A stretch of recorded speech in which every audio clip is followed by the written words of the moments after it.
How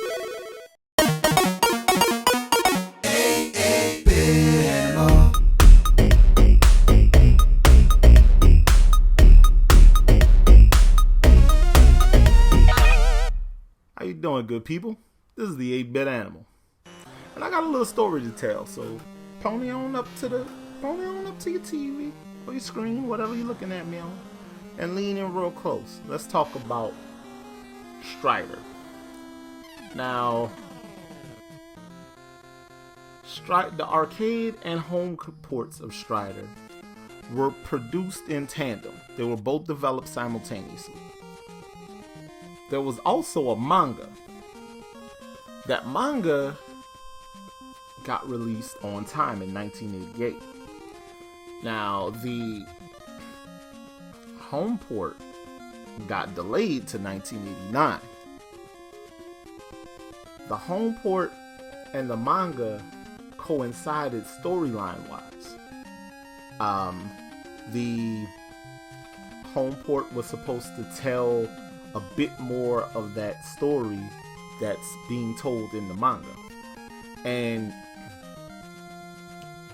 because it was delayed, for whatever reason, Capcom decided not to release it in Japan. For some strange reason, though, we still ended up getting it here in the US without any idea of any of this backstory and how it ties to this manga, because obviously at that point manga wasn't readily available in the US. Well, because the only real knowledge anyone had of Strider was the arcade game, people were utterly confused by this NES title, and so it got a bit of a bad rap. Now though, this game is actually pretty well received. A lot of gamers went back and played through it and got more of that backstory from the manga, and it's all cool now. So let's take a look at it. This game stars Hiryu, or however you want to pronounce it. And you're basically assigned with the assassination of a fellow Strider, Kane, by the vice director of the Striders, Matic. Well, Hiryu decides it's not a good idea to kill this man, and it'd be better to just rescue him. So he sets off on a journey to rescue Kane. Along this journey, you encounter other members of the team that have left items in other parts of the world.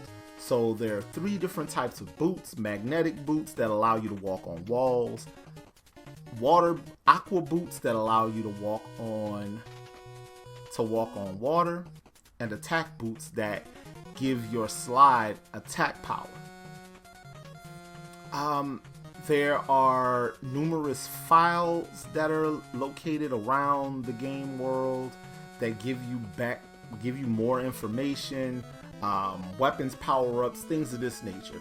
There's a lot of backtracking going on. It's a really big game, considering that we have no idea what the hell is going on. And Initially, I didn't know what was going on. I thought the game was cool, but I didn't understand the backstory. I didn't understand how any of it played, how any of it pieced together. And an 8-year-old 8-bit animal did not understand a lot of these gameplay mechanics. So, going back as a teenager and later as an adult, I understood more. And this game is actually really cool. The gameplay is solid. The music is spectacular. It's par for the course for late 1980s Capcom. And there's a bit of a plot twist in there with the director and all that stuff. So yeah, if you can find a copy of Strider somewhere, or you have a means to play it in addition to the arcade version of the game, you should totally check it out, because yeah, Strider is good money. Because this game wasn't as well received as Capcom probably would have liked, it's pretty cheap.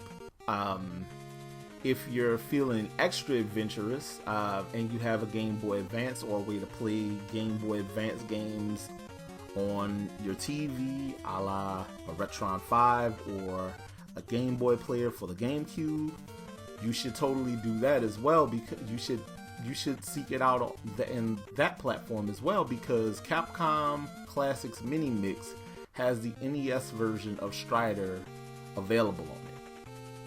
So definitely find a way to play Strider. It's a fantastic game. It's to say how universally known the franchise is and the character is, it's actually pretty obscure in the grand scheme of things. This has been the 8-Bit Animal. I'll catch you beautiful people tomorrow.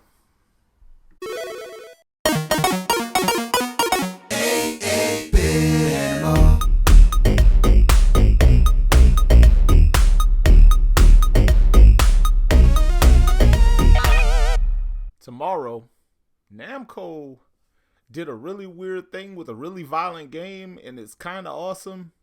I'm mad we didn't get it in the States.